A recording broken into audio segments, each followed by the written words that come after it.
সবাইকে good morning. আমার আরও একটি ব্লগে সবাইকে জানাই স্বাগত। তো এখন বাজে সকাল 10:30। এখন ঘুম থেকে উঠলাম, এখন একটু আগে ঘুম থেকে উঠলাম। উঠে আর কি সবাই এত টায়ার্ড ছিল যে কারণে কালকে সবাই শুয়েছে মোটামুটি 2টো বেজেছে শুতে শুতে। তো এখন সবাই উঠলাম আর এখন খাবো চা সকালবেলা। তো সেই কারণে এখন চা নিয়ে চলে এসেছি। এই চা, গরম গরম চা সকালবেলা, মানে আলসেমি তো কাটছে না, আলসেমি অন্য লেভেলের হয়ে রয়েছে। চা আর বিস্কুট খেয়ে এখন আলসেমিটা কাটাবো। তারপর তো কালকে রাত্রিরে সত্যি কথা বলতে খুব একটা ভালো করে ডিনার কেউই করতে পারেনি, কারণ সবাই এত টায়ার্ড ছিল, সেই কারণে হয়নি। তো এখন চাটা খেয়ে নিই, খেয়ে তারপরে দেখি।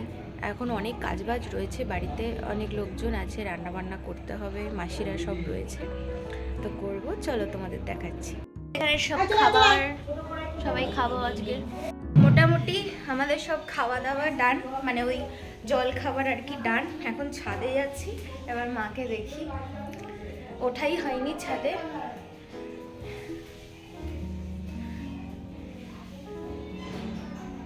এই যে আমাদের মা, জয় মা, জয় মা, জয় মা, জয় মা। মোটামুটি এখানে তো কালকে পুরো মেস হয়েছিল, এখন অনেকটাই গোছানো। এখানে তেলের বোতল ফোতল সব রয়েছে, ফ্যান ট্যানগুলো রয়েছে। এখন তো কিছু খোলা হবেই না, অমাবস্যা এখনো কাটেনি। কাটলে তারপরে পুরোহিত মশাই আসবেন, এসে উনি যেটা ভালো মনে হবে উনি বলবেন। এই সুতোও কাটা হবে, ঘটও নাড়িয়ে দেওয়া হবে।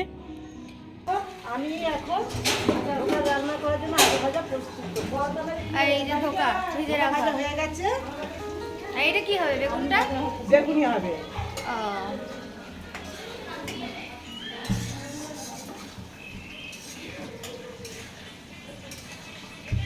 বাহ। আর মাসি তুমি কি করছো? আমি পুঁইশাকের চচ্চড়ি করছি। কই দেখি একটু যাই ওদিকে। এরপরে আমি পুঁইশাকের চচ্চড়ি হচ্ছে, আপনারা আসুন আমাদের সাথে সহযোগিতা করুন। এই রে, সবাইকে নেমন্তন্ন করো। সবাইকে নিমন্ত্রণ করছি, আপনারা আসুন আসুন আমাদের সাথে খিচুড়ি খাবেন। হ্যাঁ, চচ্চড়ি, পুঁইশাকের চচ্চড়ি দিয়ে পুঁইশাকের চচ্চড়ি, আর এই হচ্ছে ধোকা, আর হচ্ছে পায়েস, চাটনি, পাঁপড়, মিষ্টি। আপনারা আসুন, আপনারা আসুন, খেয়েছেন, খেয়ে যান দিদিরা। সবাইকে আসতে হবে আর খেয়ে যেতে হবে। মাসি সবাইকে ইনভাইট করে দিয়েছে। তো দেখো এখন চানটা করে ফ্রেশ হয়ে নিয়েছি। আর ওপরে সংকল্পের যে পুজোটা হয় না পরের দিন, এখন তো অমাবস্যা রয়েছে, সেই পুজোটা এখন হলো।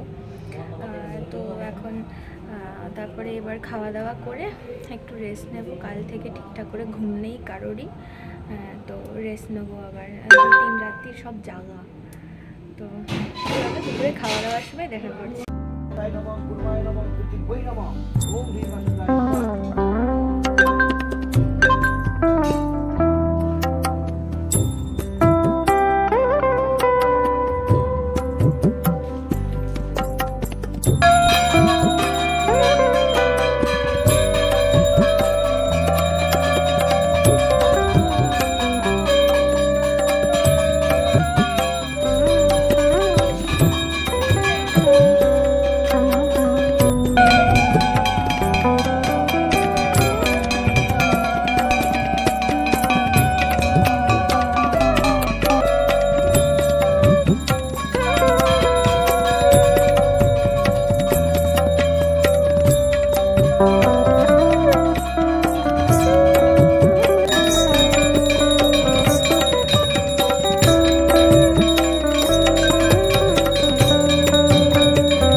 তো দেখো এখানে আমি কথা বলতে পারিনি, কারণ ভীষণ জোরে গান বাজছিল। আর দাদাকে বলছিলাম, ও কিছুতেই গানটা বন্ধ করছিল না, কারণ বুঝতেই পারছো এটা পুজো বাড়ি তো, গান টান চলছিল। তো আমি এখন এই বসেছিলাম, এবার চা বানাবো।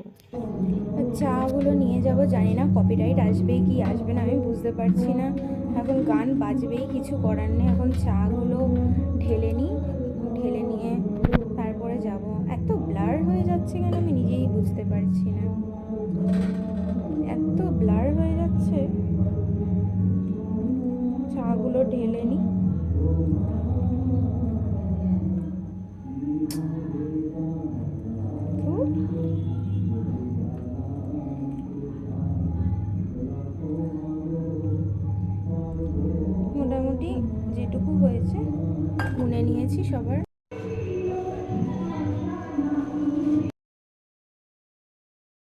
ঠাকুর যেহেতু ছিল তাই ঠাকুরকে তো আর অভুক্ত রাখা যায় না, তাই ঠাকুরের জন্য এখানে ভোগ রান্না হচ্ছিল। মাসি এখানে সুজি তৈরি করছিল, দেখো সুজি, লুচি আর ছিল হচ্ছে ভাজা।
তো দেখো সন্ধেবেলা তো দেখালাম তোমাদের, পুজো টুজো হলো, সব কিছু কমপ্লিট হলো, বাট ঠাকুর কিন্তু কালও থাকছে। কালকে যেহেতু আজকে অমাবস্যা কেটে গেছে, কালকে দুবেলাই ঠাকুর থাকবে, কারণ কাল শনিবার। তো পরশু দিন সকালবেলায় বিসর্জন হবে অথবা সন্ধ্যাবেলা বিসর্জন হবে, মানে ভাই ফোটার দিন রবিবার। তো তখন তোমাদের সাথে আবার একটা ব্লগে সবটা শেয়ার করব। তো চলো এখন আপাতত গুড নাইট, দেখা হবে তোমাদের সাথে আরও পরের একটা ব্লগে। সবাই খুব ভালো থেকো, টাটা।